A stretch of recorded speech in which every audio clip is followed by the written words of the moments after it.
नारायणं नमस्कृत्य नरं चैव नरोत्तमं देवीं सरस्वतीं व्यासं ततो जयमुदीरयेत्। व्यासाय विष्णुरूपाय व्यासरूपाय विष्णवे नमो वै ब्रह्मदेवाय वसिष्ठाय नमो नमः। गुरुर्ब्रह्मा गुरुर्विष्णु गुरुर्देवो महेश्वरः गुरुर्साक्षात् परब्रह्म तस्मै श्रीगुरवे नमः। भक्तिभक्तभगवन्त गुरु चतुर्नाम वपुवे किनके भगवन्दनके नाशै विघ्नहेतु। बोलिए श्रीमद्भागवत महापुराण की जय। श्री व्यास जी महाराज की जय। श्री सद्गुरुदेव भगवान की जय। श्री पुराण पुरुषोत्तम भगवान की जय। श्रीमद्भागवत ज्ञानमयी गंगा की अवगाहन करते हुए हम उत्तरार्ध दशम स्कंद की उत्तरार्ध की कथा में हैं। कल के प्रसंग में हमने रुक्मिणी विवाह का उसी के उपाक्रम की प्रसंग का हमने चिंतन मनन करते हुए कथा का विश्राम लिया था। रुक्मिणी द्वारा भेजा गया प्रेम पत्र सुदेव ब्राह्मण के हाथ और ब्राह्मण मथुरा में जाकर के भगवान श्री कृष्ण को पत्र प्रदान करना और उनके द्वारा निवेदन करना कि रुक्मिणी की ये संताप आप शीघ्रातिशीघ्र दूर करते हुए करने का उन्होंने प्रार्थना करना। यहाँ तक कि हमने चिंतन मनन करते हुए कल की कथा में विराम दी थी। आज हम इस कथा को आगे बढ़ा रहे हैं। सुखदेव जी आगे वर्णन करते हैं। राजन वैदर्भ्याशतसन्देशं निशम्य यदुनन्दना प्रक्रियापाणिना पाणि प्रहसन्निदमब्रवीत्।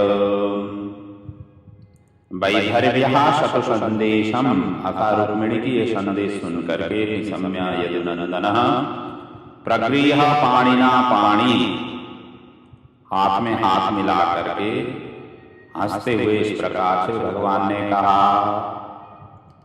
भगवान कहते हैं जैसे रुक्मिणी का चित्र मुझ में विराजित है वैसे ही मेरा भी चित्र उनके उनका चित्र मुझ में विराजमान है तो मेरा चित्र भी उनमें ही विराजमान है। अब जल्दी उनकी मनोरथ पूर्ण होगी। ब्राह्मण इस बात से कृतकृत हुए क्योंकि वो उसी उद्देश्य से वहां पर आए हुए थे। आज भगवान के मुखारबिंद से वचन सुन करके अपने कार्य को उन्होंने सफल समझा। क्यों ना हो, हर कोई व्यक्ति यही तो साथ आए। सेवक भी तो ऐसे चाहते हैं। तो ये जहाँ कहीं भी जिस किसी क्षेत्रों में भी यही रहता है, अपनी बात या किसी भी संदेश लेकर के जाएं और उन्होंने स्वीकार कर लिया तो उनको प्रसन्न चित्त तो होती ही है।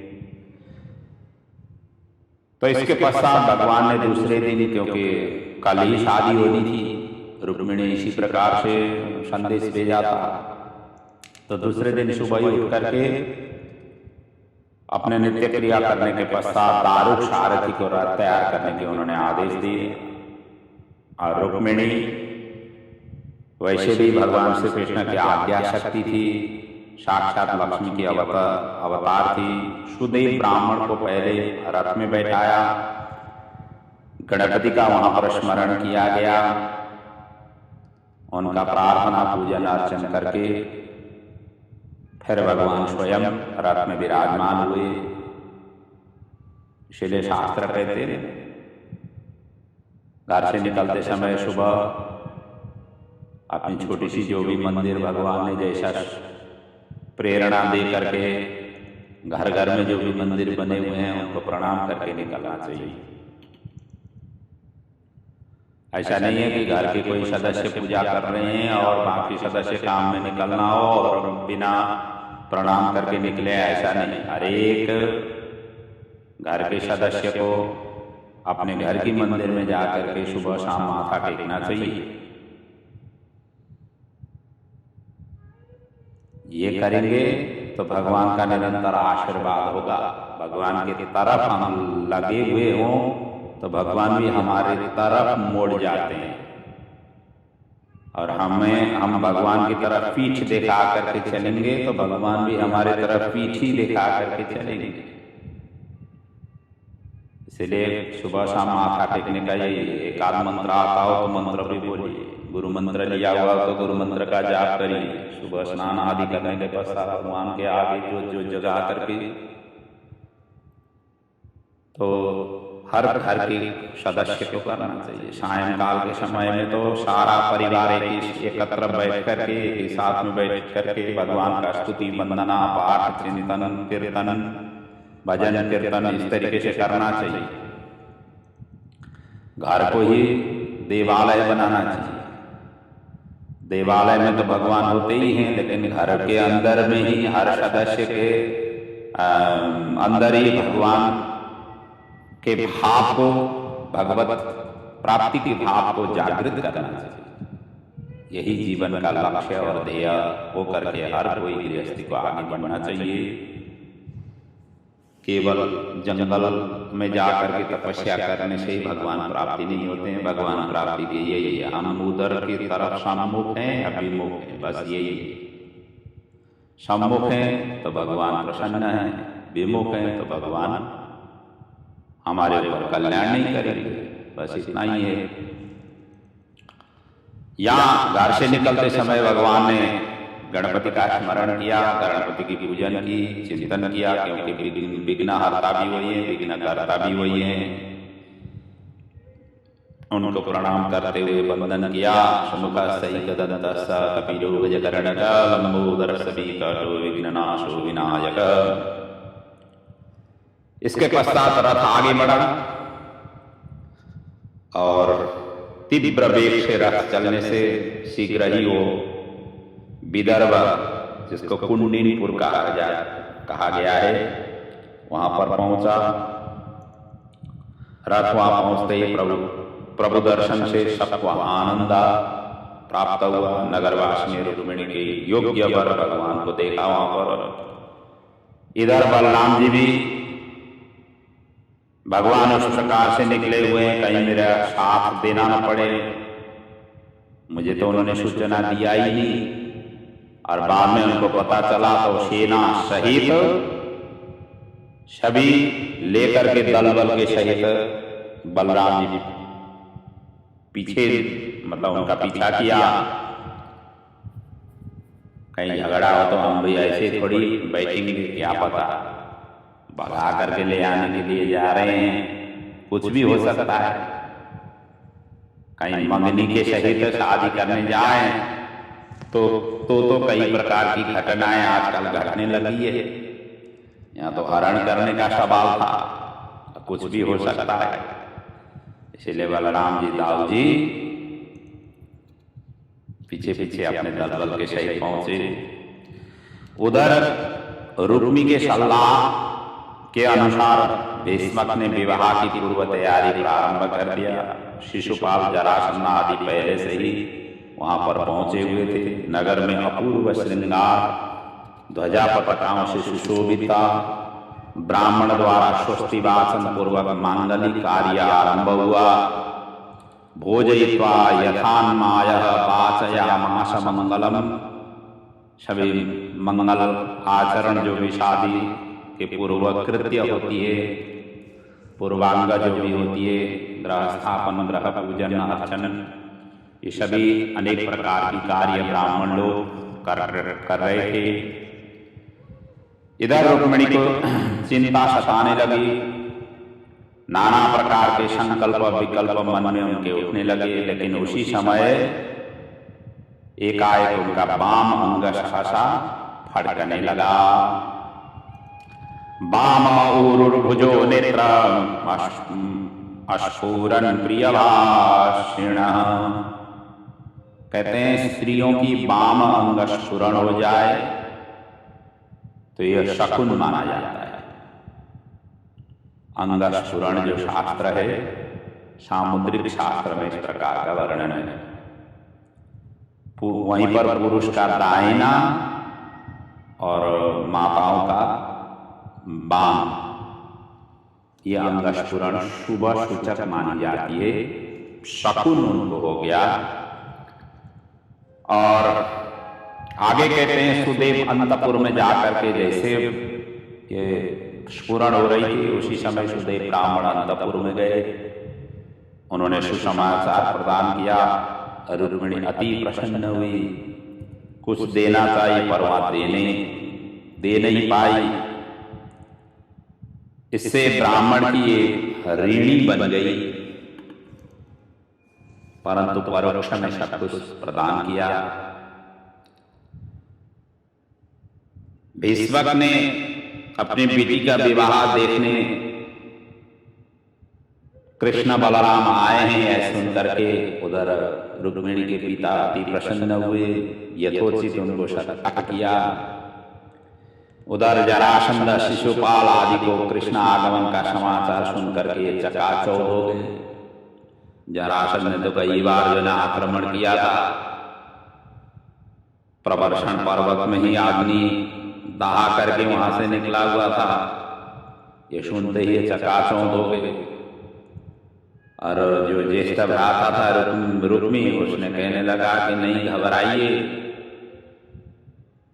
मैंने इस शादी में ये सब चीज घटना घटने वाली ही सोच करके बड़ी जोर शोर से मैंने सुरक्षा की प्रबंध जोरदार से मैंने किया हुआ है। इस प्रकार से वो आश्वासन दिया। जरासंध भी कहने लगा कि हम थोड़ी दावत खाने ही यहाँ पर एकत्रित हुए हैं, आवश्यकता पड़े तो हमारे भी हाथ में जो बल है, पौरुष है, वो भी हम सामना करेंगे। क्यों चिंता करते हो? युद्ध करने के लिए हमारे पास में तैयार है, धैर्य रखो। ऐसा कहते हुए शिशुपाल को उन्होंने समझाया।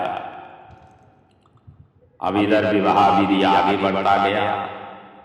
रुक्मिणी ने श्रृंगार करके तुलसी मैया की पूजा की, माता पिता से आशीर्वाद दिया।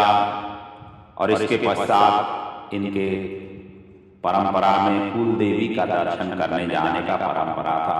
माँ जगदम्बिका के मंदिर घर से अब पैदल ही निकली और साथ में कईयों पहलवान रुक्मिणी ने तैनात कर दिया कि कहीं ऐसा घटना नहीं हो। पहलवानों को सुरक्षा घेरा के साथ में इस प्रकार से रुक्मिणी आगे बढ़ी। और कई सखी भी थे पहलवान के साथ साथ में, अंतरंग जो सखी थी वो भी साथ में थे। और जैसे कुलदेवी माँ जगदम्बिका के मंदिर में पहुंची और वहां जाकर के शांत चित्त से अब माँ जगदम्बिका के प्रति प्रार्थना पूजन अर्चन करने लगी। पूजन तो पार्वती मैया की कर रही है और मन भगवान कृष्ण के प्रति दे रखी हुई है। इस प्रकार की वहां पर पूजा और पूजक हुआ।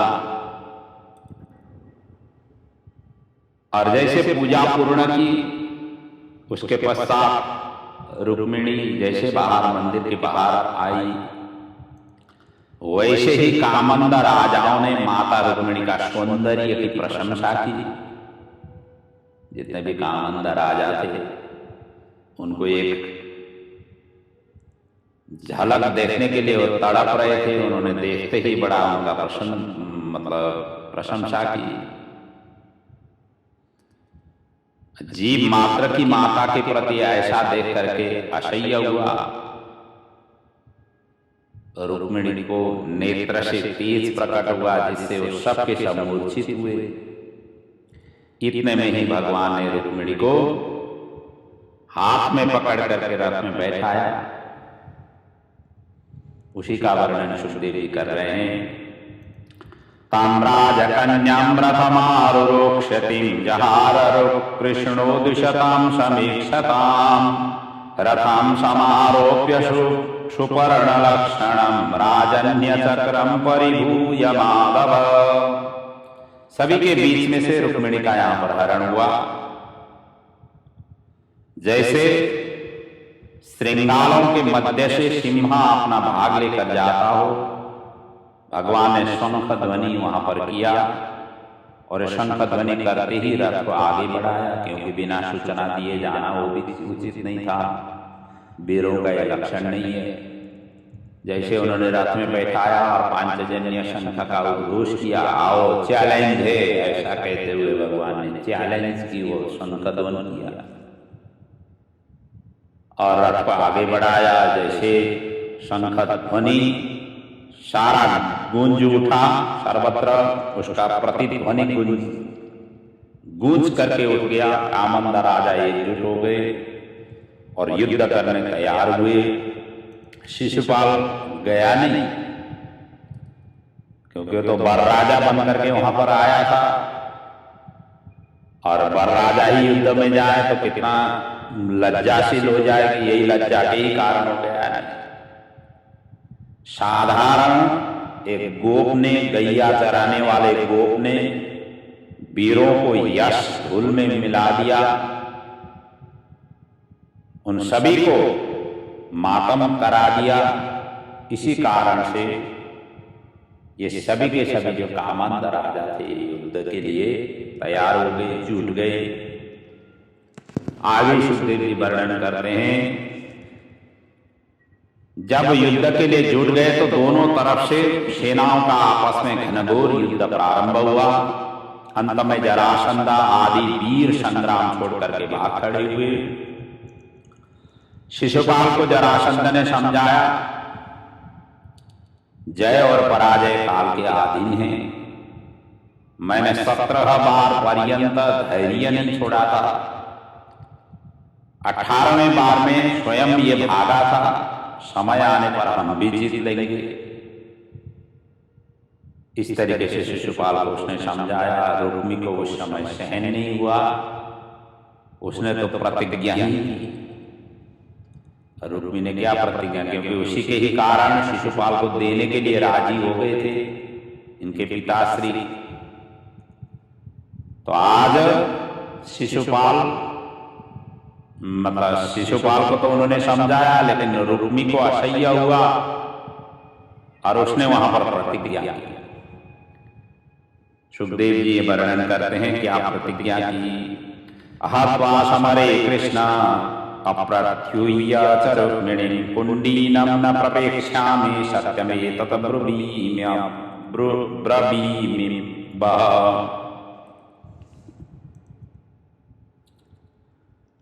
उन्होंने सबके सामने प्रतिज्ञा की, हे वीरो,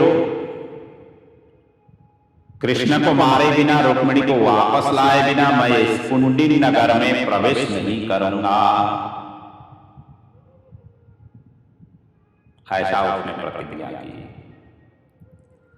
और इसके पश्चात उसने एक अक्षौहिणी सेना लेकर के भगवान कृष्ण के पीछे दौड़ पड़ा और इनके साथ भयंकर युद्ध हुआ। अंत में भगवान श्री कृष्ण ने रुक्मी को रथ तथा शस्त्रहीन कर दिए और उसी समय उनको वध करने वाले थे। रुक्मिणी ने वहां पर रोक ली। रुक्मिणी कहती है, हंतुर नारः कल्याण भ्रातरम में महाभुज। मेरा स्वयं भाई है और इसको वध नहीं करिए। इस प्रकार से उन्होंने प्रार्थना की।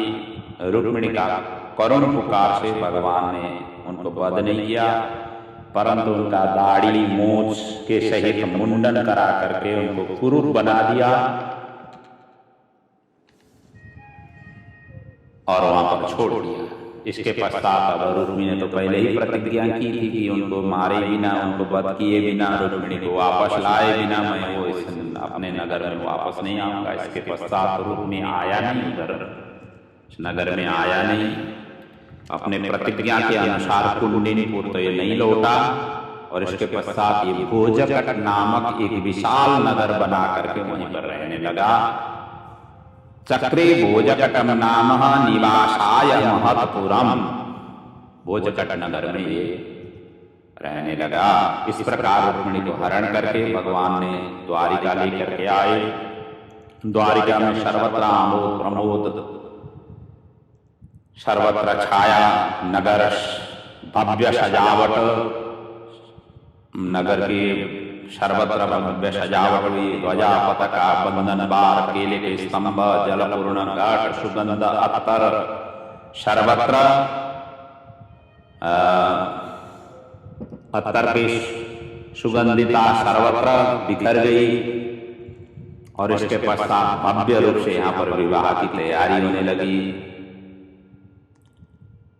और उसी समय वृंदावन में नंद यशोदा को खबर भेजा गया विवाह के लिए कि वो पधारे, कान्हा का पहली विवाह हो रही है। और भगवान कृष्ण ने उद्धव के हाथ पत्र लेकर के उनको भेजा कि जा करके उनको सूचना दे, निमंत्रण पत्रिका उनके हाथों में भेजा। लेकिन उस समय भगवान के इस विवाह में शामिल होने के लिए उन्होंने इनकार कर दिया। फिर दोबारा तो भगवान स्वयं श्री कृष्ण ही गए वहां पर। तब जाकर के नंद यशोदा सभी के सभी गोपाल सभी के सभी भगवान श्री कृष्ण खुद ही जाकर के उन्होंने न्योता देने के बाद ये सभी के सभी एकत्र मतलब गए विवाह में शामिल होने। और विवाह में भीष्मक भी आए हुए थे, जिनकी बिटिया है। बिटिया की कन्यादान तो माता पिता ही देते हैं ना।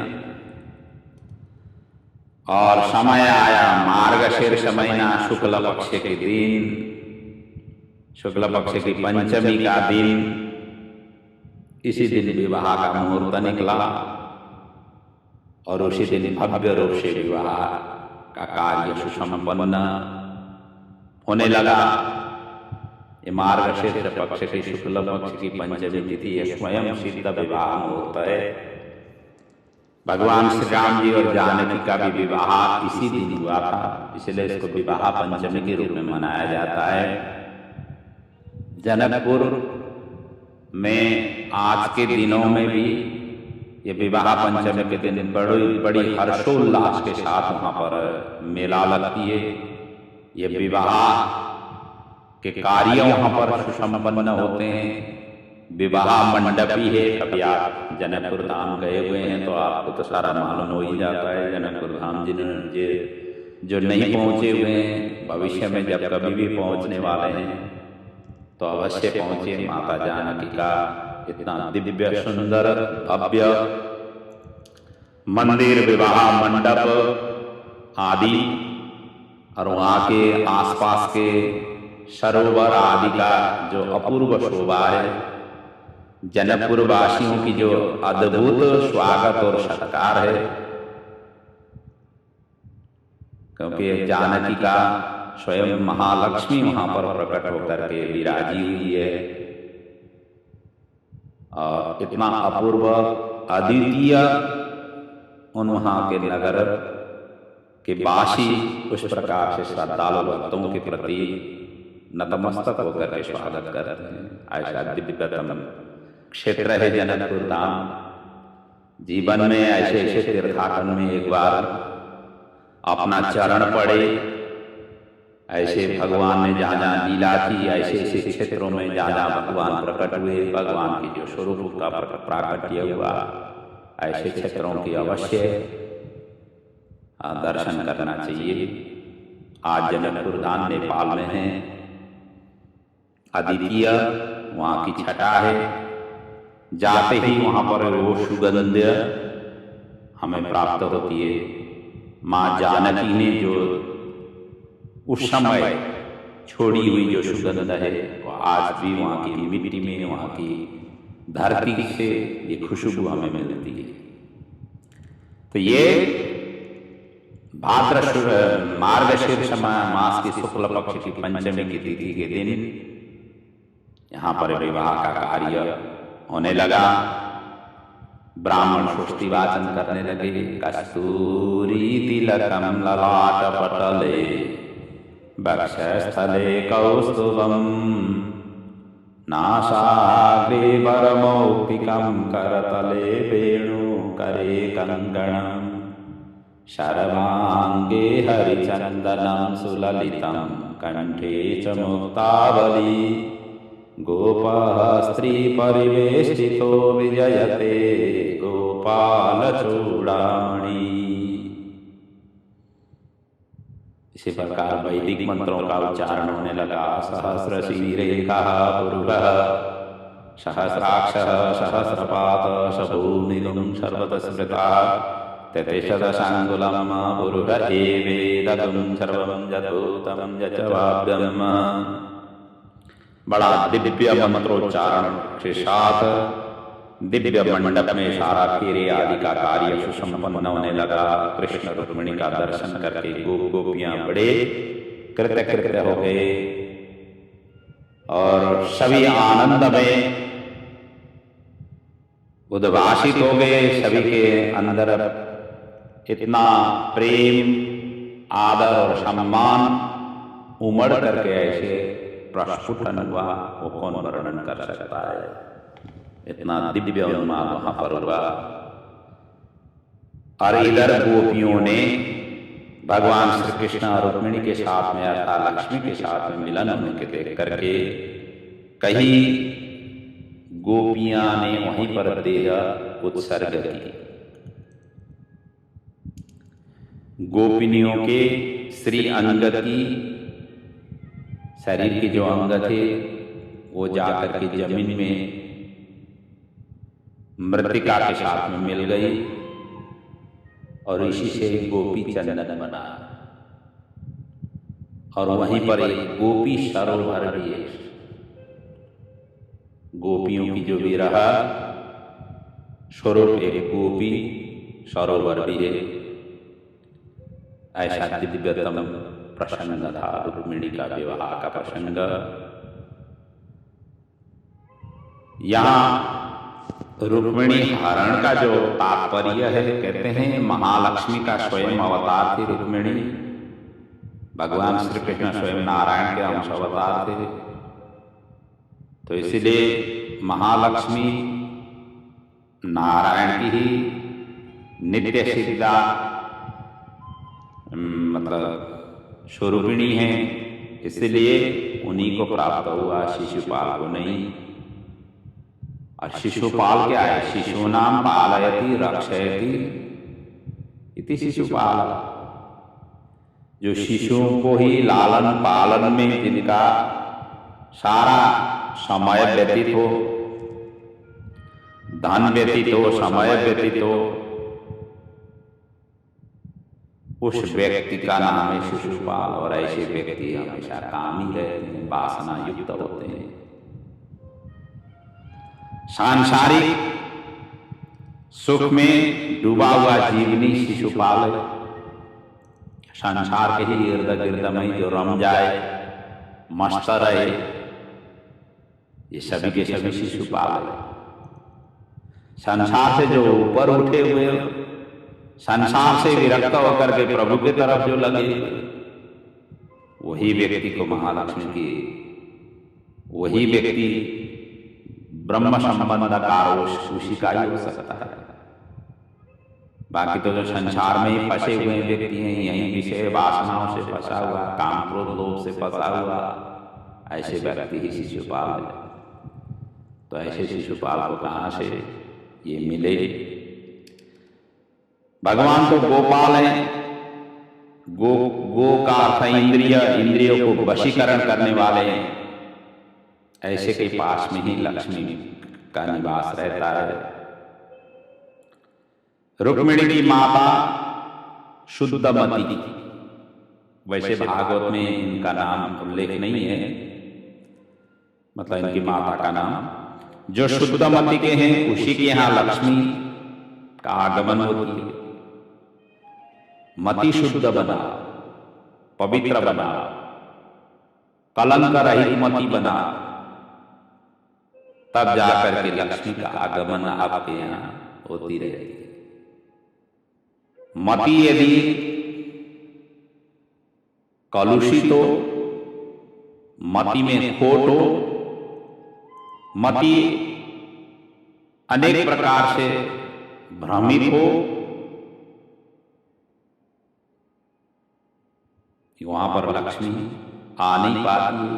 आ भी गई तो टिक भी नहीं पाती है। ये है स्थिति। सुयोग्य सदगुरु के बिना जीव एवं ईश्वर का मिलन नहीं होता है। यहाँ सुदेव ब्राह्मण एक गुरु के रूप में यहाँ स्थापित है। गुरु ही जीव और शिव को मिलन कराते हैं। गुरु ही भगवान की तरफ रास्ता दिखाते हैं, गुरु ही संसार से विरक्त बनाते हुए प्रभु की तरफ आसक्त, प्रभु के प्रति लगाव गुरु ही करा, माध्यम वही है। इसलिए सदगुरु का आश्रय लेकर के हमारे जीवन और जगत क्या है उनकी चिंतन मनन करते हुए यह संसार से वैराग्य प्राप्त करके फिर प्रभु के प्रति जो नित्य सिद्ध है उनके ही चरण शरण में हमें शरणागति होनी चाहिए। सुदेव जैसे सदगुरु ने यहाँ पर लक्ष्मी नारायण का मिलन कराया और यही रुक्मिणी हरण का रहस्य है, इनका तात्पर्य यही है। अब आगे के प्रसंग हम सुखदेव जी वर्णन करते हैं। प्रद्युम्न का जन्म का प्रसंग है, यहाँ पर उनके हरण का प्रसंग है। प्रद्युम्न द्वारा संबरासुर का वध का प्रसंग है। सुखदेव जी आगे वर्णन करते हैं। कामस्तु वासुदेवांशो दग्ध प्रागरुद्रमन्युना देहोपपत्तये भूयस्त्वमेव प्रत्यपद्यत। हे राजन, कामस्तु वासुदेवांशो, जो कामदेव भगवान वासुदेव का अंश कहा जाता है, और ये चित्त में उत्पन्न होता है और चित्त के अधिष्ठाता वासुदेव हैं। कामदेव पूर्व जन्म में रुद्र के कोप से भस्म हुआ था। शिव पुराण में इसका विशद वर्णन है। मां जगदम्बिका पार्वती जब तपस्या रखी, देवताओं ने सोचा कि इसी समय कामदेव को भेज दे। कामदेव को वहां पर भेजा गया और इधर शिव जी भी तपस्या थे, उनको भंग करने के लिए वहां पर भेजा गया। लेकिन ये भगवान श्री कृष्ण के क्रोध अग्नि से उसी समय भस्मसात हुआ और भस्म हो जाने के पश्चात उनकी पत्नी थी रति। कामदेव की पत्नी का नाम है रति। वो विधवा हो गई और अंततो गत्वा भगवान शंकर ने आशीर्वाद दिया कि जब द्वापर आएगा तभी जाकर के इनका प्राकट्य होगा, तब तक आप साधना में रहो, तपस्या में रहो। ये उनको वरदान दिया था और वासुदेव के सुपुत्र के रूप में ये कामदेव, साक्षात कामदेव प्रद्युम्न का प्राकट्य हुआ। ये हुआ था रुद्र के कोप से इनका भस्म हुआ था। देह प्राप्ति के लिए रुक्मिणी के गर्भ से इनका उत्पन्न हुआ और यही भगवान का पुत्र हुआ। उसका नाम प्रद्युम्न रखा गया। रुक्मिणी के गर्भ से उत्पन्न हुआ था। संबरासुर ने प्रद्युम्न को अपना शत्रु समझते ही छठे दिन में इन्हें चुरा लिया। षष्ठिका देवी की जो पूजा होती है ना, छठवें दिन में, उसी दिन में संबरासुर ने मायावी रूप धारण करके द्वारिका में आकर के श्रुतिका क्रिया से इनको हरण किया और समुद्र में ले जाकर के इसने फेंक दिया प्रद्युम्न को। और अब इसका यही कारण था कि ये मेरे ही मतलब मेरा शत्रु है, उसको पता था संबरासुर को। शत्रु क्यों पले बड़े, उसका जन्म हुआ है तो जितना बन सके जल्दी उनका खत्म कर दो, इसी उद्देश्य से उसने हरण करके समुद्र में फेंका था। और कारण यही था कि कामदेव की पत्नी रति माया देवी को उसने शिव की आराधना से उन्हें प्राप्त किया था। षष्ठेन्नी, सुखदेव जी कहते हैं, षष्ठेन्नी जात मात्रम तो प्रद्युम्न श्रुतिका गृहात ममैषा हन्तेति मन मुने हृतवान काल संबरः। ये विष्णु पुराण में ये उल्लेख है। तो उधर बालक को क्या हुआ, समुद्र में फेंका गया तो बालक को मछली नहीं निकला। अब मल्लाहों ने अन्य मछली के साथ उस निगला हुआ मछली को भी उन्होंने पकड़ा, और राजा शंबरासुर के उन्होंने मछली भेंट की मल्लाहों ने ला करके। रसोई की अध्यक्षता मायावती रति थी, क्योंकि रति करती थी, मायावती रति थी। मछली की पेट में सुंदर बालक देख करके नारद जी का कहा हुआ उनको स्मरण हुआ, फिर उनका पालन पोषण वहीं पर करने लगी। यौवन अवस्था को प्राप्त होने पर मायावती ने दोनों पूर्व जन्मों में कामदेव रति थे, ये हम दोनों पूर्व जन्म में कामदेव रति थे, अर्थात प्रद्युम्न कामदेव और मैं रति। अतः हम पति पत्नी हैं यह जान करके प्रद्युम्न ने शंबरासुर से वहां पर युद्ध किया, उनको जैसे कृष्ण कर दिया। उन्हीं के हाथों से इनका मृत्यु होना था, और मायावती रति के साथ अंततोगत्वा द्वारिका आए, और द्वारिका में रुक्मिणी आदि को सारा पता चला कि ये भगवान के पुत्र प्रद्युम्न हैं। सभी ने उनका स्वागत की। यह भी सारा वृत्तांत नारद जी ने ही बता दिया था। नारदो कथयत सर्वम शंबरा हरणादिकम, शंबरासुर ने हरण किया हुआ सारा का सारा वृत्तांत नारद जी ने बताया था। द्वारिकावासी प्रद्युम्न को आया देख करके बड़े प्रसन्न हो गए, घर घर में आनंद और उत्सव मनाने लगे। ऐसा हर्षोल्लास का वातावरण वहां पर सिर्जना हुआ। इसका मतलब यही है कि शंबरासुर लौकिक काम का प्रतीक था और प्रद्युम्न अलौकिक काम के प्रतीक थे। लौकिक काम को अलौकिक काम से पराजित यहाँ पर हुआ है।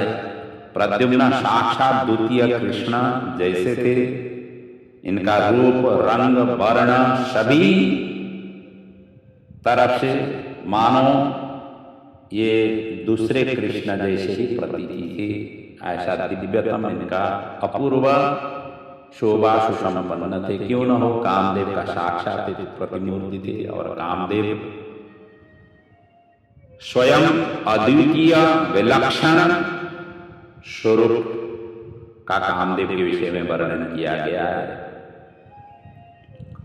अब आगे की प्रसंग सुखदेव जी वर्णन करते हैं। श्यामंतक मणि की कथा का यहाँ पर प्रसंग का वर्णन है। जाम्बवंत के साथ में भगवान श्री कृष्ण का विवाह का प्रसंग है। सत्यभामा के साथ में विवाह का प्रसंग है। भगवान के अद्वितीय विवाह का प्रसंग चल रहा है। जब तक 16,108 नहीं पहुंचेंगे तब तक ये विवाह का ही प्रसंग चलता रहेगा। रुक्मिणी से शुरू हुआ है, आगे कैसे कैसे इनके 8 पटरानियां हुई, क्योंकि भगवान श्री कृष्ण के 8 पटरानियां और बाकी 16,100 अन्य रानियों का भी वर्णन है। और इन सभी का संख्या जब तक पूरा नहीं होगी तब तक ये प्रसंग चलता रहेगा शादी विवाह का। सुखदेव जी उसी का वर्णन करते हैं। हे राजन, आशेषत्राजिता सूर्यो भक्तस्य परमा सखा प्रीतहस्तस्मै मणि प्रादा सूर्यास्तुष्ट स्वयंस्यमन्तकम्। एक सत्राजित नाम के सूर्य के परम भक्त हुए, और उनकी तपस्या से, भगवान सूर्य की आराधना से भगवान सूर्य नारायण प्रसन्न हुए, और सूर्य देव ने इनको वरदान के सहित आशीर्वाद देते हुए एक श्यामंतक मणि इनको प्रदान किया। और ये श्यामंतक मणि बड़ा अद्भुत मणि था ये। और एक दिन उस मणि को धारण करके ये द्वारिका में गए। सभी ने सूर्यदेव साक्षात आए हुए ऐसा उनको देखते ही ऐसा प्रतीति हुआ। सूर्य द्वितीय सूर्य जैसे ही चमक रहे थे। ऐसा था, जाज्वल्यमान ये मणि था। और भगवान के दर्शनार्थ उन्होंने कहा, परंतु भगवान को मालूम था कि ये सूर्यदेव नहीं है। सत्राजित ने उस मणि को ब्राह्मण द्वारा विधिवत मंदिर में स्थापन किया और वो मणि प्रतिदिन उसे 8 बार सोना प्रदान करती थी। 8 बार का अर्थ होता है 180 तोला सोना 24 घंटे में ये प्रदान करती। ऐसा था ऐसा तक मणि। ये खुद ही चमकता तो था ही, साथ साथ में आगे इनसे प्रतिदिन सोना भी प्राप्ति होती थी। ऐसा अद्वितीय था। और वो मणि उन्होंने मंदिर में तो स्थापित की, बड़ा विधि विधान से पूजन अर्चन करके। और वो मणि एक दिन भगवान श्री कृष्ण ने अपने पूर्व राजा उग्रसेन के लिए उन्होंने मांगा था, पर स्वर्ण लोभ के कारण उन्होंने नहीं दिया था, मना किया था। और हुआ क्या है कि एक दिन वो सत्राजित के भाई प्रसेनजित ने उस मणि को कंठ में पहन करके घोड़े में सवार होकर के शिकार खेलने के लिए वन में गए। उसी का वर्णन सुखदेव जी कर रहे हैं। तमेकदा मणि कंठे प्रतिमोच्य महाप्रभो प्रसेनो हयमारुह्य मृगयाम गचरत बने। वन में प्रसेन को सिंह ने घोड़े सहित उनको वध किया और मणि लेकर के जा रहा था। और सिंह को भी ऋक्षराज जाम्बवंत ने उनको मारा और वो मणि लेकर के पुत्र को खिलौने के रूप में उनको प्रदान की। और इधर सत्राजित ने भगवान श्री कृष्ण के ऊपर इन्होंने दोष लगाया, क्योंकि कृष्ण ने मांगा था, उन्होंने दिया नहीं था, मना किया था। उनको मैंने मांगते हुए मैंने मना किया था, इसीलिए उनको शक यही पड़ गया कि भगवान श्री कृष्ण ने ही ये मणि चुरा करके ले गए और मणि के लिए मेरे भाई को इन्होंने वध किया। शायद भाई जो है इनके साथ में मुकाबला करने आया था होगा, रोकने आया था होगा, उनका भी इन्होंने जय श्री कृष्ण किया। इस तरीके से उन्होंने भगवान श्री कृष्ण के ऊपर कलंक लगाया। तब भगवान इस कलंक को दूर करने के लिए कुछ नागरिक लोगों के साथ सहित ये वन में गए, जहां शिकार करने के लिए निकल पड़ा था। और वहां पर जाकर के जैसे देखा, प्रसेन, घोड़े, सिंह सभी के सभी उन्होंने मृत अवस्था में प्राप्त किया जंगल में। तब ऋक्षराज के पर्वत गुफा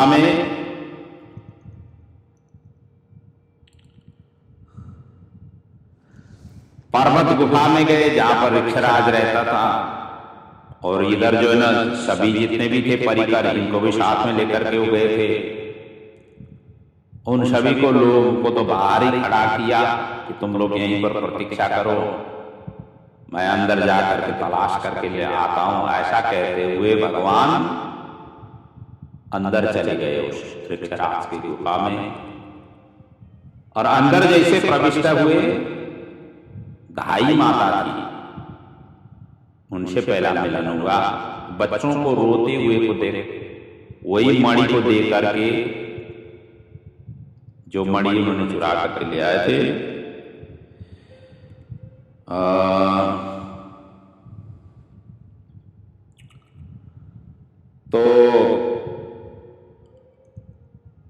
तो रोते हुए मणि को दे करके वहां पर ये श्लोक गा रही थी, वो भगवान ने सुना। और ये श्लोक हरिवंश पुराण में वहां पर लिखा गया है, सिम्मा प्रसेनावदे सिंहो जाम्बतः हतः सुकुमारकमाम्रोदी स्तवैष स्यमन्तक। कहा जाता है यह श्लोक 21 बार पाठ करने से भाद्र शुक्ल चतुर्थी के दिन चंद्र दर्शन का जो दोष लग जाता है, उस दोष को मिटाने के लिए अर्थात वो दोष जन्य उससे शांति प्राप्ति होती है, ऐसा धर्मशास्त्र का भी वचन है। इधर जो दाई माता थी, यहाँ और गुफा में अद्भुत पुरुष को उन्होंने देख करके भगवान स्वयं गए थे। भगवान का तो जो है ना अलौकिक दिव्य रूप है ही है, और ऐसा अद्वितीय पुरुष को देख करके धात्री माता तो वहां पर डर गई, आई माता डर गई और जाम्बवंत के साथ और जाकर के उसने सारा वृत्तांत बताई। जाम्बवंत भी उसी समय क्रोध में आया, क्रोध में आकर के अब यहाँ पर इन दोनों के बीच में युद्ध प्रारंभ हुआ, भगवान श्री कृष्ण और जाम्बवंत ऋक्षराज के साथ में। और अविच्छिन्न रूप से 28 दिन तक यहाँ पर युद्ध हुआ, और अंत में जाम्बवंत ने भगवान को पहचान लिया और क्षमा याचना पूर्वक उसने स्तुति गाया।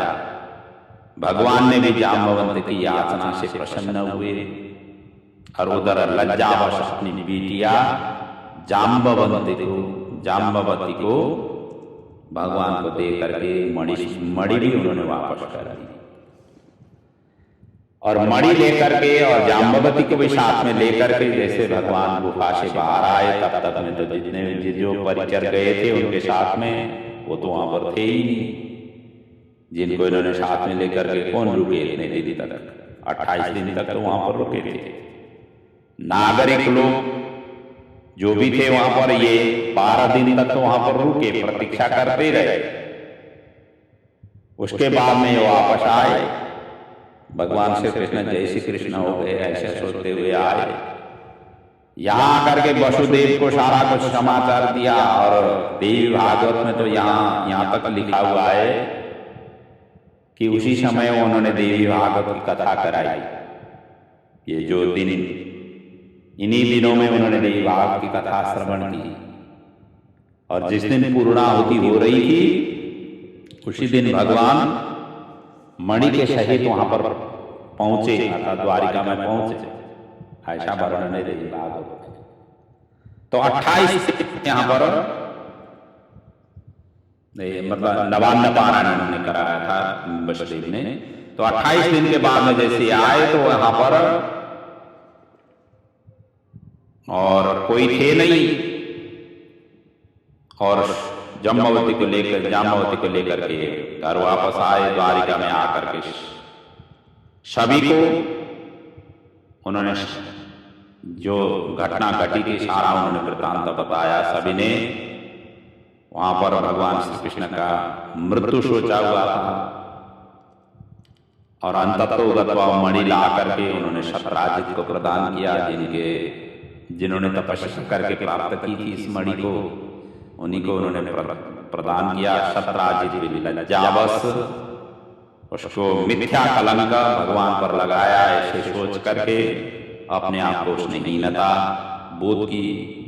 अपनी बेटी सत्यभामा को प्रायश्चित रूप में उसने भी भगवान को प्रदान करने का वहां पर संकल्प किया, अर्थात उन्होंने देने के लिए तत्पर हुआ।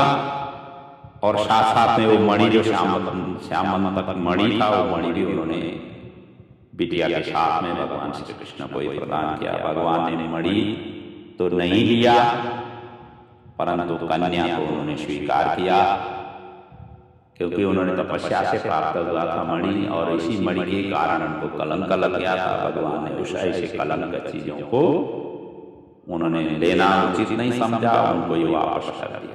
कोई कहीं भी किसी भी क्षेत्रों से कलंकित हो गया हो तो उससे ऐसे चीजों को ग्रहण नहीं करना चाहिए।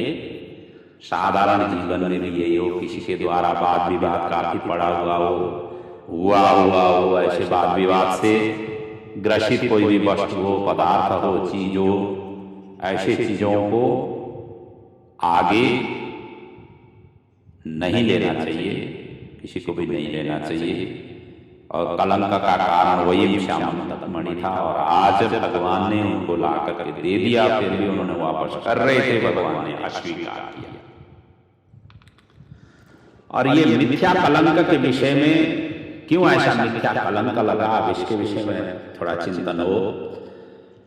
भगवान ने भाद्र शुक्ल चतुर्थी के चंद्र दर्शन इन्होंने दोष से किया था, और इसी दोष के ही कारण, क्योंकि भाद्र शुक्ल पक्ष की चतुर्थी जिस दिन गणेश जी का अवतार हुआ है, गणेश जी का प्राकट्य दिन है, इस दिन चंद्र दर्शन करना निषेध किया गया है शास्त्रों ने।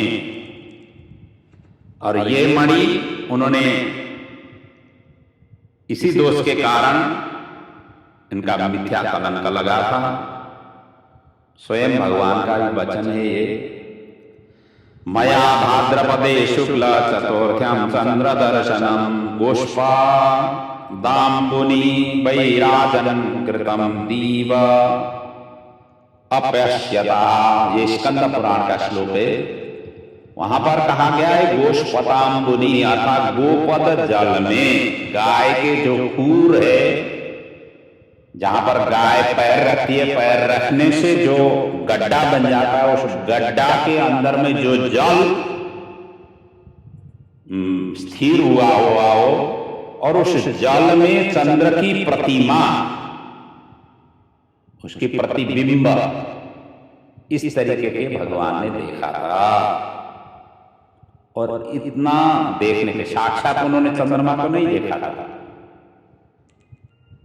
गोष्पद में उन्होंने चंद्रमा को देखा था, और इसी कलंक के कारण उनको ये लगा। ये स्कंद पुराण में वर्णन है।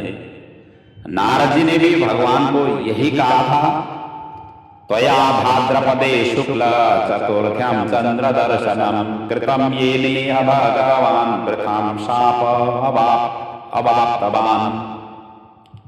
इसलिए कहा गया है कि उक्त तिथि के दिन, अर्थात भाद्र शुक्ल चतुर्थी के दिन चंद्र दर्शन पुराणों में निषेध किया गया है।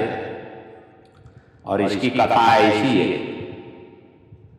एक दिन गणेश जी इसी दिन कहीं जा रहे थे, दैव योग से उनका पैर कीचड़ में पड़ गया। ये देख करके चंद्र तो आकाश में थे, वो हंस पड़े। तब गणेश जी ने चंद्र को श्राप दे दिया, आज के दिन जो तुम्हारा दर्शन करेगा उसे मिथ्या कलंक लगेगा, इस प्रकार श्राप दे दिया। और उसी श्राप के ही कारण ये सब घटना घटी। इसलिए भाद्र शुक्ल चतुर्थी के दिन चंद्र दर्शन करने का निषेध किया गया है, नहीं तो कलंक लग जाएगा। यदि चंद्र दर्शन जान अनजान से हो भी गया हो या जान से भी हो गया हो, तो कहीं ना कहीं से अपने दोष के भागी बननी पड़ती है, जो आपने नहीं किया हुआ। ऐसे दोषों के भागी हमें पड़नी पड़ती है, इसलिए उससे बचना चाहिए। अब आगे सुखदेव जी और वर्णन करते हैं। राजन, मणि के अपहरण से इधर शतधन्व का बध एवं अक्रूर द्वारा प्राप्त मणि को कलंक का कामार्जन का प्रसंग का वर्णन है। कहते हैं, विज्ञातार्थोपि गोविंदो दग्धाना करण्य पांडवान कुंतीम च कुल्यकारणे सहरामो ययो कुरुन।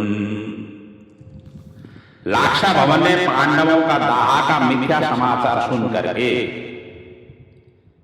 एक समय भगवान कृष्ण बलराम हस्तिनापुर चले गए। अवसर पा करके अक्रूर और कृतवर्मा ने शतधन्वा से कहा कि सत्राजित को मार करके मणि क्यों नहीं दिया।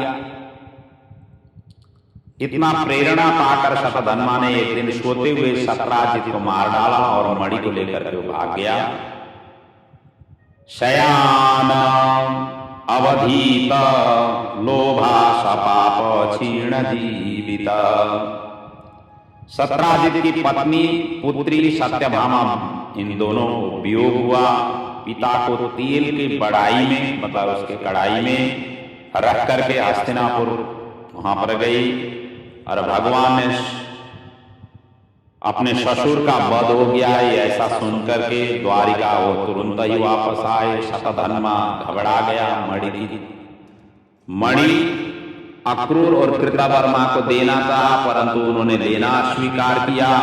फिर शतधन्वा ने अक्रूर के पास मणि छोड़ करके वो एन प्रकार भाग खड़े हुए।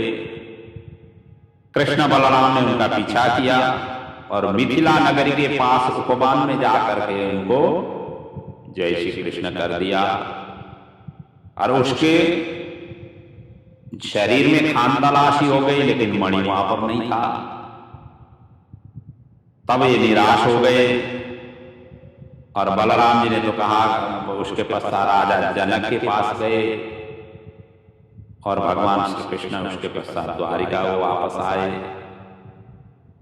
बलराम ने उसी समय, ये जब जनक के पास में थे, उसी समय इन्होंने दुर्योधन को गदा की शिक्षा प्रदान की थी और कुछ वर्ष पर्यंत बलराम वहीं रुके थे। इधर अक्रूर और कृतवर्मा पहले से ही भयभीत थे।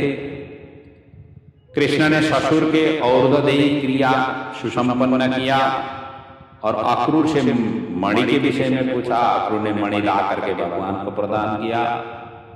मणि सभी को दिखाकर पुनः उस मणि को अक्रूर को ही वापस कर दिया।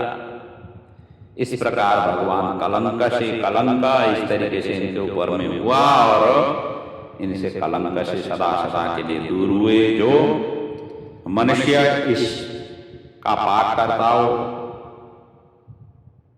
इसकी कथा श्रवण करता हो, ये कलंक जनित जो कथा श्रवण करता हो और उनके भी जीवन में यदि कोई मिथ्या कलंक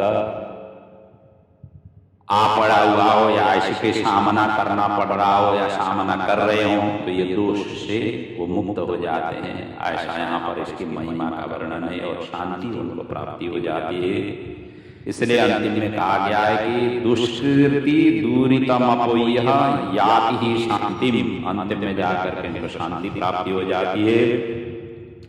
और इसका मूलतः भाव यही है कि अक्रूर वंदना भक्ति के आचार्य हैं, जिसका हमने वर्णन पिछले रामकृष्ण को जब मथुरा ले जा रहे थे ब्रजभूमि से, उनका अद्वितीय हमने चिंतन मनन किया था और इनको कुसंग से बुद्धि का भ्रष्ट हुआ।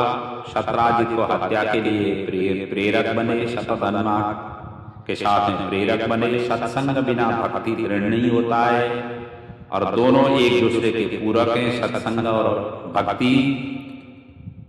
कहते हैं ना, नर्मदा नदी में सदा नाव नहता है, लेकिन नाव का कभी मुक्ति नहीं होती है।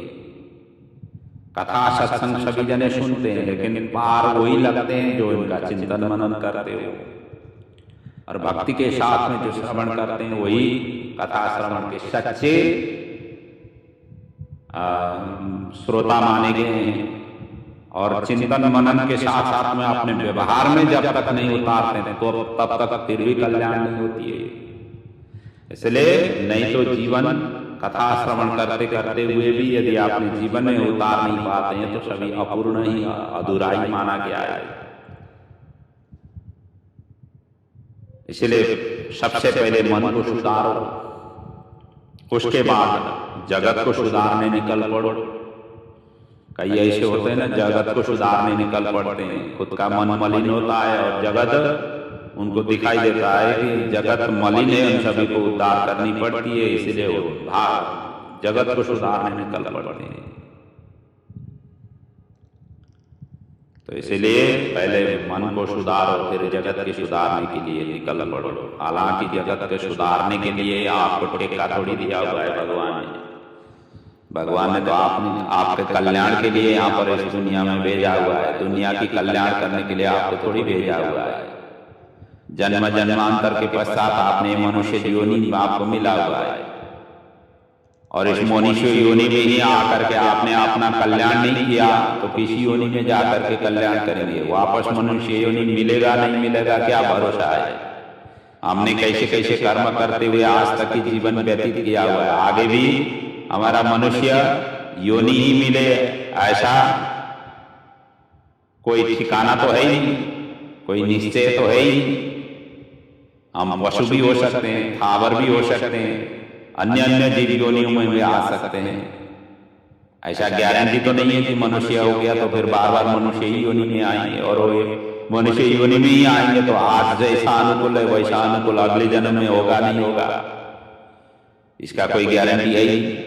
इसीलिए जब आपका आंख खुले तृतीय नेत्र, जैसे शिव जी की तीसरा नेत्र है ना, अपने अंदर की जो नेत्र जैसे खुले, उसी समय से लग जाओ।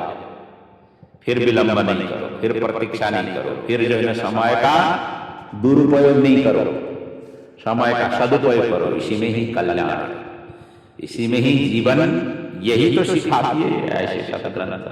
सदग्रंथ का मकसद ही यही है, आपका तृतीय नेत्र खोल देना है। खोलने के बाद में बस आपको लगना है, लग जाएंगे तो तर जाएंगे, फंस जाएंगे तो फंसते ही रहेंगे। फिर तो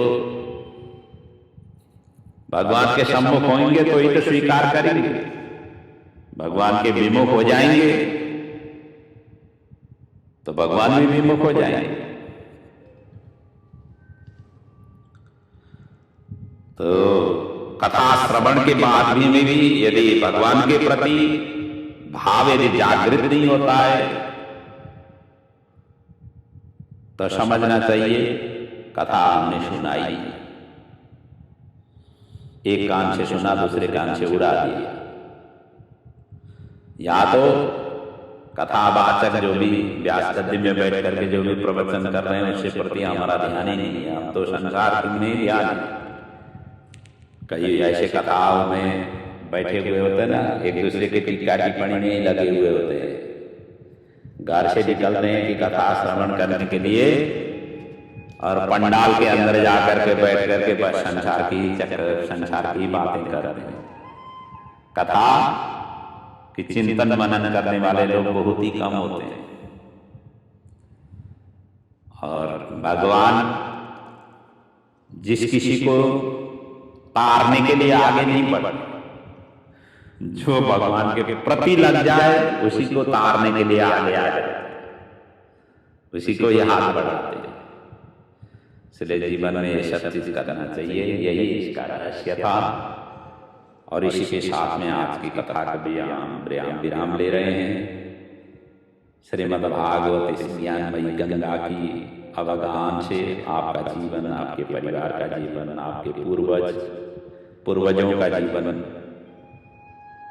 जहाँ जिस रूप में भी हो प्रभु के चरणों में उनका आश्रय, भागवत का फल उन सभी जीवात्माओं तक पहुँचे और आप सभी का जीवन धन्य हो, घर परिवार गृहस्थी सभी प्रकार से मंगल हो। यही प्रभु के चरणों में वंदन प्रार्थना सहित मेरे अपनी वाणी को मैं यहाँ पर विराम ले रहा हूँ। ओम पूर्णमदः पूर्णमिदं पूर्णात् पूर्णमुदच्यते पूर्णस्य पूर्णमादाय पूर्णमेवावशिष्यते।